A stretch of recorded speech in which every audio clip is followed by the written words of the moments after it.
자, 이제 13번이죠. 가솔린 엔진의 기동 전동기의 소모 전류가 얼마라고요? 소모 전류가 90A예요. 그 다음에 12V예요. 그러면 요놈이 우리가 1W는 1V의 힘으로 1A라고 했기 때문에 우리가 전압에다 전류를 곱하면 와트가 돼요. 그러면 12 곱하기 90 하면 이게 와트예요. 근데 마력으로 하라 했잖아요. 그러면 1kW는 102kg 포스 메다 퍼 세크고요. 그 다음에 1마력은 75kg 포스 메다 퍼 세크예요. 요것을 여러분이 꼭 알아두셔야 돼요. 그러면 자, 요거 두 개 곱하면 와트니까 12 곱하기 90 하면 12 곱하기 90 하면은 1080W예요. 그러면 1.08kW예요. 그럼 1kW가 102죠. 그럼 곱하기 102. 그 다음에 마력으로 하려면 다시 75를 나눠주면 이제 뭐냐 그러면 2단위로 갔다가 다시 2단위로 된 거죠. 이렇게 하면 계산이 되자 그러면 1.46 마력이 돼요. 그래서 요놈이 답이 되겠어요. 그래서 여러분들이 요 두 가지 요것은 꼭 외워놔야 될 것 같아요. 외워놓으시고 자, 전력이라는 것은 전압 곱하기 전류다. 이런 식으로 계산을 해서 머릿속에 정리해 주다 이런 얘기입니다. 그러면은 요 문제는 가볍게 풀릴 것 같아요. 자, 이번에는 요거 보죠. 자, 여기가 V1이고요. V2예요. 이것은 뭐냐면 그 테스터기예요, 테스터기. 근데 이렇게 돼 있다라는 것은 요게 다 이렇게 연결돼 있어요, 연결. 그래갖고 한꺼번에 0V라는 거죠. 그리고 여기는 플러스 12V, 여기는 0V예요. 그러면 12V니까 이렇게 연결되면 부하 이렇게 되니까 V1은 전압 12V가 체크되겠죠. 그러니까 V1은 12V가 체크되는 놈으로 다 하는 거예요. 자, V2는요. 자, 부하가 있지만 이런 식으로 체크돼서 넘어가는데 자, V2 부분에 대한 것은 자, 뭐냐 그러면 요놈이 오프되어 있다. 즉 떨어져 있다는 거죠. 근데 떨어져 있으면 전기가 여기로 흘러 들어가겠죠. 근데 만약에 내가 붙인다고 생각해 보세요. 붙이면 요놈이 바로 그라운드로 들어가 버리니까 여기가 0V 돼 버린단 말이죠. 그래서 0V 0V니까 V2에서는 체크가 안 돼요.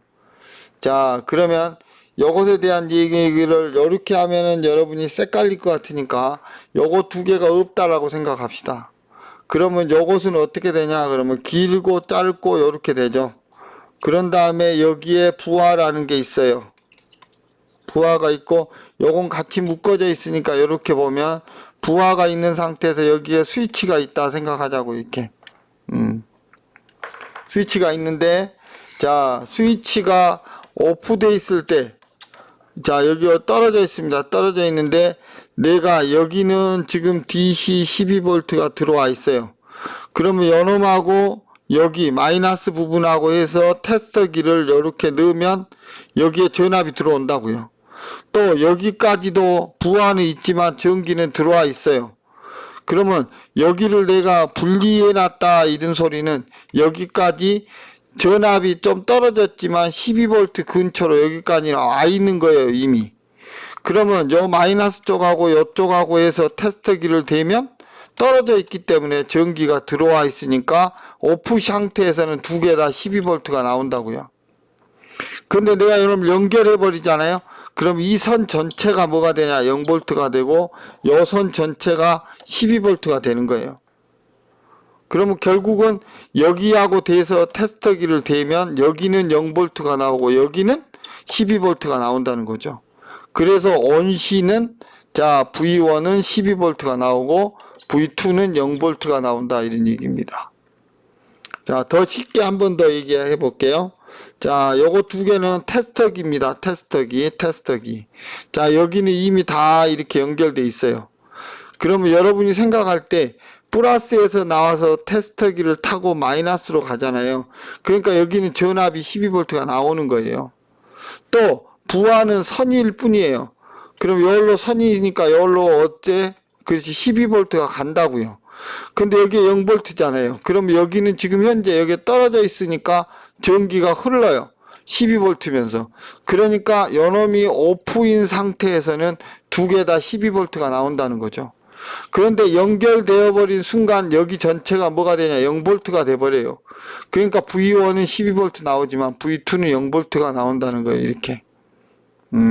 요 정도만 여러분이 이해하시면 열은 연관되어 있는 문제를 다 해결할 수 있어요. 자, 여러분 이렇게 돼 있으면은요 전부 다 그라운드예요. 그래서 이렇게 돼 있는 다이렉트 커런트에서는 이쪽이 해당되겠어요. 그러니까 동일하게 이렇게 돼 있다 그러면 하나의 선으로 연결해도 무방하다 이런 얘기를 여러분하고 해볼 수 있겠어요. 그래서 이런 문제는 어려운 문제가 아니라 조금만 생각하면 해결할 수 있는 문제니까 지금 내가 얘기한 방법대로 여러분이 나중에 문제 나오면 몇 개만 해보시면 간단하게 여러분이 요 문제는 내가 볼 땐 합격할 수 있다, 맞출 수가 있다라고 생각이 되어집니다.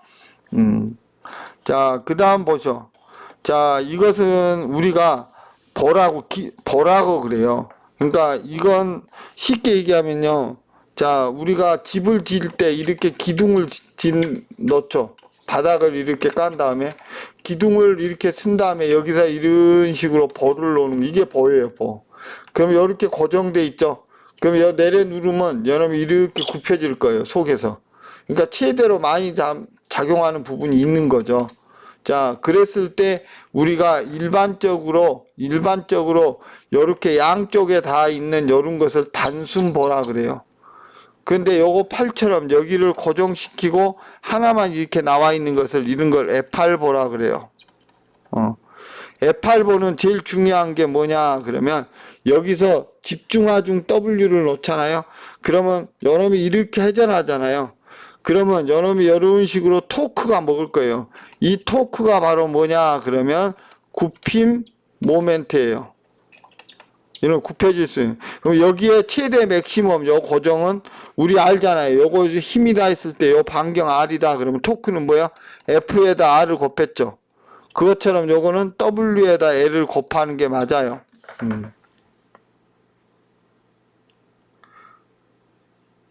그런데 자, 일반적으로 우리가 이런 식으로 정리가 되어집니다. 모멘트는. 자, 그러면 이제 계속 가보겠습니다. 우리가 자, 여기서 여러분이 알아두셔야 될 게 뭐냐 그러면 잠깐만 정리할게요. 자, 요것은 이런 식으로 해서 이렇게 한쪽이 고정되어 있으니까 F8보다. 그럼 보통 우리는 뭐냐 그러면 전단력 선도라는 거 하고 뭐냐 그러면 굽힘 모멘트 선도라는 걸 그립니다. 그러면 전단이라는 것은 요놈이 이렇게 찢어지던 이렇게 찢어지는 걸 말해요. 그러니까 파쇄돼 가지고 끊어지는 걸 전단이라 그래요. 그러면 전단은 어떻게 되냐 그러면 일반적으로 우리가 전단은 최대 요 W라는 놈이 있잖아요. 그러면 이런 식으로 균등하게 이렇게 걸립니다. 전단은 이렇게. 그럼 굽힘은 어떻게 걸리냐 그러면 여기에 최대 맥시멈으로 걸려요. 그 다음에 이쪽은 여기는 미니멈으로 해서 WL이니까 기울기. 요 평면이면 기울기로 이렇게 나와요. 자, 오늘 아는 거예요. 자, 그러면 만약에 여러분이 요놈이 F8보가 요렇게 생겼다고 생각합시다. F8보가 요런 식으로 뭐냐면 이렇게 집중하중이 아니라 요렇게 균일하게 다 생기는 뭔가 물질을 이렇게 F8보에다가 올려놨다고 생각합시다. 그럼 이건 직선이면요. 그 다음은 실선이 나와요. 그 다음에 이렇게 2차가 나와요. 그러니까 R하고요. 여기는 집중하니까 전단력 선도에서는 평면이 되고 굽힘 모멘트는 1차 함수가 됐어요. 그런데 이런 식으로 평면으로 집중 하중이, 여기는 분포 하중이 걸린다. 분포 하중이라 그래요. 분포 하중이 걸린다 그러면 전단력 선도는 1차, 그 다음에 굽힘은 2차 이렇게 걸립니다. 그래서 요 정도만 알아두시면 내가 보면 될 것 같아요. 그래서 외팔보일 때 집중하중이 걸리면 이런 식으로 전단력 선도는 평면, 그 다음에 굽힘은 일자가 아니라, 일정한 값이 아니라 이렇게 1차 함수 형태로 나타난다. 그럼 이게 1차고 요게 2차죠. 자, B쪽에서 제일 많이 걸리니까 요게 아니라 요거 되겠죠. 그래서 2번이 답이 된다.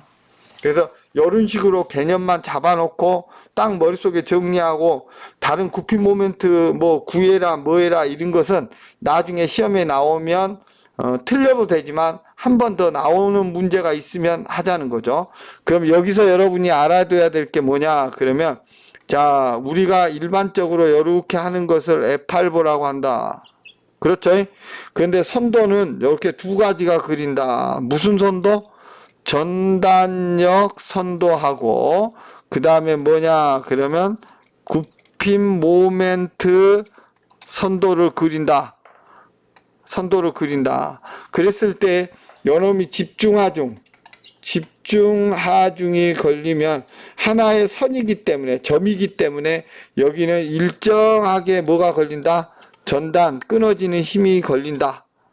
그런데 굽힘 모멘트는 최대 요 고정 지점에서 맥시멈으로 걸리면서 요놈은 이렇게 일정하게 100이면 100이다 이게 아니라 이렇게 일자 함수 형태로 걸린다.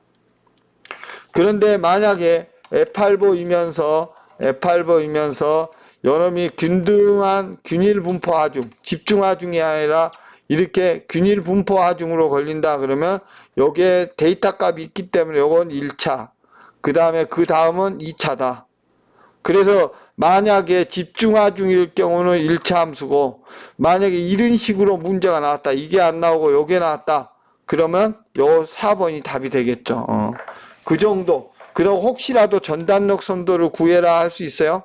그러면 여기 평면이면 균일 분포 하중은 1차, 요거 집중은 뭐야? 평면. 균일 분포 하중 형태로 이렇게 걸린다라는 것을 여러분이 알아두시고, 이런 문제가 나온다 그러면 지금 내가 얘기한 이 컨셉대로 풀면 된다 이런 얘기입니다. 이 컨셉대로 꼭 푸셔야 됩니다. 이 컨셉대로 푸시면 됩니다. 자, 그러면 넘어가죠. 자, 이번에는 뭐냐 그러면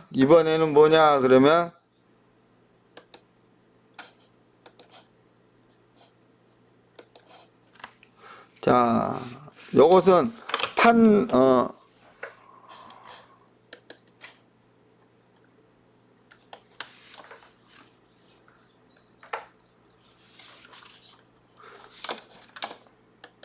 자, 속이 찬 회전체의 전달 마력이 이만큼, 회전수가 이만큼일 때 전달 토크를 구해라.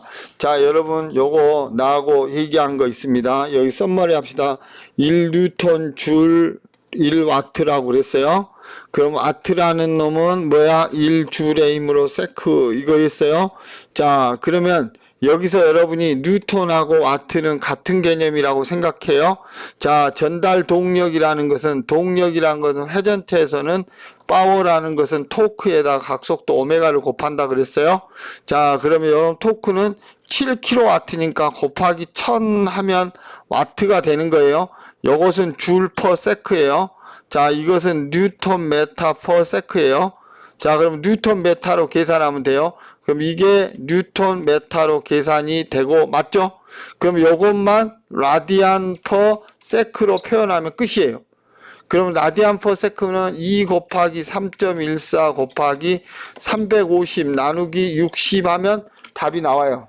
60 하면 이렇게.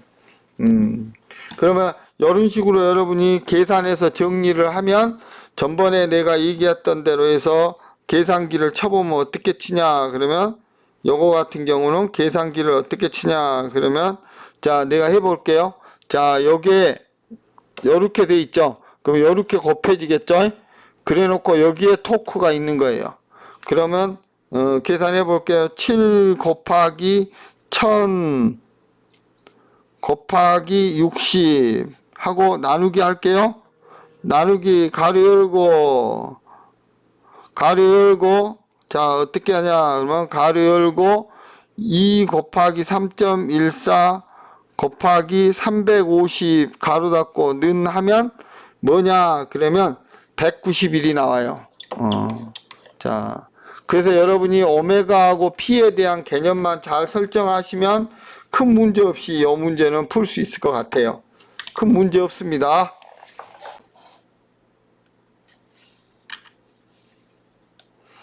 자 이번에 이 문제는 좀 우리가 많이 안 본 문제더라고요. 판의 두께가 10mm 그 다음에 인장 강도가 이게 늘어나는 인장 땡기잖아요. 인장 강도가 원래는 요 센치 이렇게 하면 안 돼요. 이거 미스프린트 같아.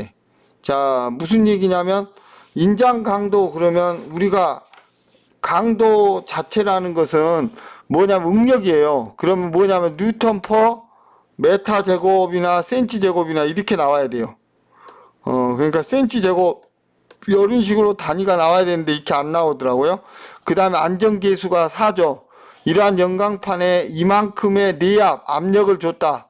이랬을 때 원통을 만들고자 할 때 이 원통에 안 찌르면 몇 센치로 하면 좋겠냐. 그러면 일반적인 이런 식으로 이렇게 있겠죠. 그럼 요 두께 T가 있는 거고요. 투개를 10mm로 했어요. 그 다음에 요놈의 안찌름 요거 D를 결정하라는 건데 자 인장 강도가 3500 뉴턴 퍼 센치 제곱이다. 그러면 우리가 허용하는 강도는 어떻게 해야 되죠? 그때 내가 얘기했죠. 기준 허용 강도는 어떻게 하냐 그러면 안정계수를 나눠준다고 했어요. 전번 쭉 그 비디오 한 번 더 봐보세요. 내가 찍어 놓은 거 그러면 아마 그럴 거예요. 그래서 허용 응력이라는 것은 3500을 뭘로 나눠야 돼? 4로 나눠야 돼요. 그러면 이것은 875 단위를 고쳐요. 뉴턴 퍼 센치 제곱 스퀘어 센티미터로. 요 센치가 아니라 뉴턴 퍼 센치 제곱으로 고칩니다. 그러면 허용 응력이 P가 나오면 이 허용 응력은 이 이퀘이션 하나만 놔주세요. ET분의 PD. ET분의 PD. 요거 자 요런 원형통에서 허용 응력 계산하는 공식은 이거다. 그럼 여기서 직경 D를 계산하라는 거죠. 그럼 이렇게 나누면 가입해 치면 D는 뭐야? 압력 P분의 ET 시그마예요. 그럼 P가 얼마예요? P가 5 뉴턴 퍼 센치 제곱이죠. 그 다음에 2 곱하기 두께는 밀리미터니까 1로 하겠습니다. 센치로 고치기 위해서 875 이렇게 하면 뉴턴 퍼 센치 제곱에서 D가 딱 나와요. 자 그러면 이제 계산해 보면 어떻게 되냐 그러면 계산 한번 해볼게요. 자 2 곱하기 875 그 다음에 나누기 5 하면은 350이 나와요. 350 센티미터. 그래서 요놈이 답이 되겠습니다. 그래서 여러분이 이 이퀘이션 하나를 시그마는 이꼴 뭐야 ET분의 PD다 라는 이퀘이션 하나만 알아두시면 얘가 풀 수 있을 것 같아요. 그래서 요 문제에 대한 것은 요렇게 여러분이 정리를 하시면 될 것 같아요. 자 그 다음에 넘어가 봅니다. 자 이번에는요 이게 어떻게 생겨 먹었냐 그러면 요런 식으로 유압 자키 있죠. 자키 그거하고 똑같아요. 여기 조그만한 면적에서 내가 꾹꾹꾹꾹 눌러주면 얘는 따라 이렇게 올라가고 이런 의미죠. 그러면 F2라는 힘으로 요런 큰 물질을 올려놓을 수 있다 이랬죠. 이럴 때 여기 생기는 압력하고 여기 생기는 압력은 같다 이런 얘기입니다. 그럼 우리가 알고 있는 압력은 내가 정해놓은 면적에 따른 힘이기 때문에 여기 면적은 A잖아요. 그러면 A에 대한 F1 여기는 B에 대한 F2인데 이놈 두 개가 같다라는 이게 파스칼의 원리예요. 자 그러면 A 부분에 대한 단면적이 200이잖아요. 그러면 200하고 센치 제곱은 F1이 얼마예요? 없죠. F1을 구하라는 거죠. 자 그러면 B 부분은 50의 센치 제곱인데 여기에 1000뉴턴이 걸린다는 거죠. 그러면 이제 여러분이 생각해 보세요. 이렇게 캔슬레이션 하면 얼마가 됩니까? 20인가요? 맞죠? 20이죠. 그럼 이렇게 하면 1, 2, 3, 4000뉴턴이 되겠네요. 4000뉴턴이 답이 나옵니다. 그래서 이 파스칼의 원리는 여러분이 여기 위에 압력하고 요 압력이 같다. 압력에 다니는 내가 정해놓은 면적 안에 내려누르는 힘이다. 그렇게 해서 요 이퀘이션을 여러분이 만들어낼 수 있으면 그렇게 어렵지 않게 문제를 풀 수가 있다 없다? 있습니다. 문제를 풀 수가 있습니다. 풀 수가 있다. 자, 그럼 이 문제는 그런 식으로 여러분이 정리하기로 하고요. 자, 넘어가 보겠습니다. 자, 스프링은요, 여러분, 스프링은 자, 무게가 있는데 K1, K2 이것은 뭐냐면 병렬이죠. 근데 요렇게 돼 있는 거 있잖아요. K1, K2 이건 직렬이에요. 자, 이럴 때 요 스프링에 걸리는 상수, 스프링 상수라 그래요. 이 스프링 상수를 어떻게 전체 스프링 상수를 기하냐. 병렬일 경우는 그냥 아무 생각 없이 토탈 스프링 상수는 더해줍니다. 그런데 이렇게 직렬일 경우는 늘어나고 또 늘어나니까 토탈 스프링 상수는 자, 우리 저항 구할 때 있는 것처럼 K1분의 1, K2분의 1 이렇게 합니다. 그런데 요놈이 어떤 상태인지를 봅시다. 자, 이렇게 내려주죠. 그럼 오지마 한마디가 땡기죠. 얘도 왜 미니 하고 땡기죠. 그럼 두 개 다 직렬이 아닌 요런 형태를 병렬 구조라고 합니다. 이런 구조하고 같다라는 거죠. 요도 땡기고 땡기죠. 요것도 밀지마 땡겨 이러니까 동일한 기능을 한다는 거죠. 그래서 여러분이 이렇게 결정되어져 있는 스프링 구조는 병렬 구조라고 얘기를 합니다. 그래서 그렇게 생각하시면 병렬일 때는 토탈 스프링 상수는 더해라 하니까 이게 답이 됩니다. 자, 그러면 직렬일 때는 어떻게 되냐? 그러면 K 토탈 분의 1은 자, 이거 서메이션 해보세요. K1 곱하기 K2분의 K1 플러스 K2죠. 왜냐면 분모 유리화 시키면 통분하면 그럼 이렇게 곱하면 K 토탈은 뭐예요? K1 곱하기 K2분의 K1 플러스 K2분의 K1 곱하기 K2가 되겠죠. 이렇게 곱하니까 자, 이런 식으로 해서 여러분이 계산해 볼 수가 있겠습니다. 자, 그래서 19번 문제는 어려운 게 아니에요. 이렇게 두 가지 하고 요런 구조는 병렬이라는 것만 여러분이 알고 있으면 거의 다 문제가 풀립니다. 자, 그래서 이 계산하는 방법을 여러분이 익히시고 있으면 되겠어요. 자, 요거 있잖아요. 요거 생각 잘해요. 자, 1마력은 75입니다. 자, 1kW는 100입니다. 자, 1호스파워는 76입니다. 근데 단위가 다 뭐냐면요. 킬로그램 포스 메다 퍼 세크예요. 그러면 여러분이 1마력을 그냥 놔두세요. 1마력을. 그러면 120 곱하기 75죠. 그런데 자, B번 A는 이렇게 하면 단위가 뭘로 바뀌었냐? 킬로그램 포스 메타 퍼 세크로 바뀐 거예요. 자, B는 자, 1kW잖아요. 90kW잖아요. 그러면 90 곱하기 102 하면 킬로그램 포스 메다 퍼 세크로 바뀐 거예요. 자, C번. 자, 몇 마력이죠? 110마력이죠. 호스파워. 자, 호스파워면 110 곱하기 76 하면 2단위로 바뀐 거예요. 그럼 이렇게 해서 계산을 하나하나 다 해보면 어떻게 되냐? 그러면 120 곱하기 75 하면 여기에 9000이에요.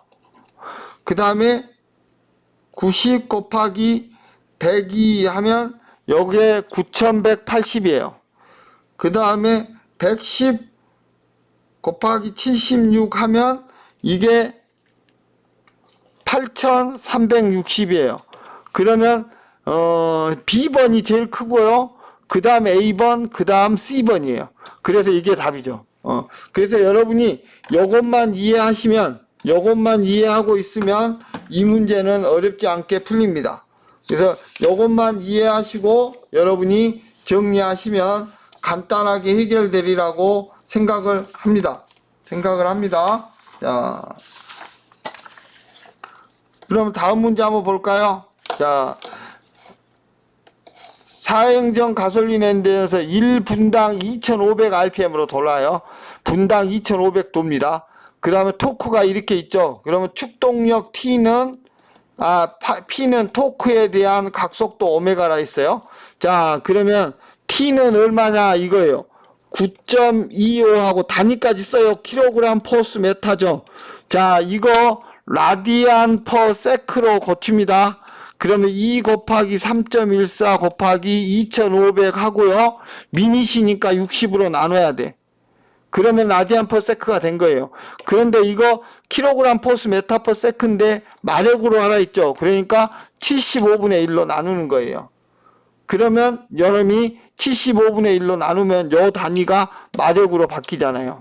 그러면 이제 그 다음은 쭉 계산만 해보면 되는 거죠. 자, 찍어 볼게요. 가로 열고 9.25 곱하기 2 곱하기 3.14 곱하기 2500 가로 닫고 나누기 가로 열고 75 곱하기 60 가로 닫고 는 하면 32.27이 나와요.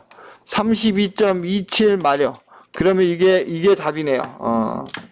자, 이런 식으로 여러분이 푸시면 될 것 같습니다. 자, 화이팅 하시고 계속 포기하지 말고 끝까지 합시다.